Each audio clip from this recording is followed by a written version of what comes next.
महिला लैंगिक शोषण प्रकरणात नाशिक एसआयटीनं भोंदू अशोक खरातला ताब्यात घेत मोठी कारवाई केली आणि ही एकीकडे नाशिक पोलीस आणि एसआयटी कारवाई करत असतानाच शिर्डी पोलीस ठाण्यात देखील भोंदू अशोक खरातसह त्याच्या पत्नीवर फसवणूक आणि सावकारकीचा गुन्हा दाखल झाला आहे। आणि आता मी आहे शिर्डी पोलीस ठाण्यात। आपण जर पाहिलं तर या फसवणूक प्रकरणी 2 आरोपींना पोलिसांनी ताब्यात देखील घेतलेलं आहे।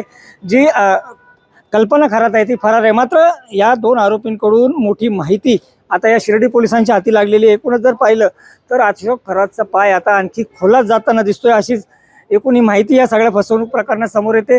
जी 4 एकर जमीन त्यांनी 5 कोटींना घेतली होती, या 5 कोटींच्या व्यवहाराची चौकशी करताना पोलिसांना धक्कादायक माहिती हाती मिळाली आहे। या भोंदू खरातनं जवळपास 2 पतसंस्थांमध्ये 21-22 या वर्षात 130 बनावट खाते उघडल्याचं आता पोलीस तपासात समोर आलेलं आहे। आणि एकूणच जर पाहिलं तर या प्रत्येक खात्याला अशोक खरात हाच नॉमिनी आहे। एकूण पाहिलं तर या एकाच दिवशी या सर्वच खात्यांमध्ये मोठमोठे व्यवहार होत असल्याचंही या पोलीस तपासात एकूण निष्पन्न झालेलं आहे।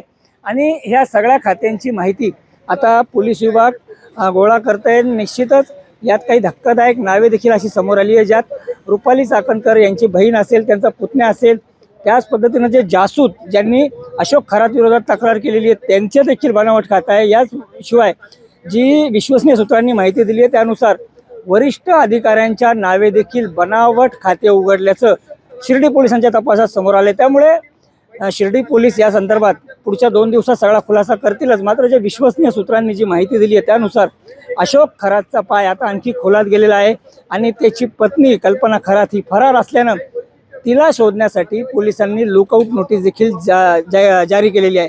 त्यामुळे एकूण पाहिलं तर शिर्डी पोलिसांनी या आर्थिक फसवणुकीच्या गुन्ह्यात मोठी कामगिरी केली असून पुढच्या काही दिवसात आणखीनही धक्केदायक खुलासे होण्याची शक्यता नाकारता येत नाही। नितीन ओझा, एबीपी माझा, शिर्डी।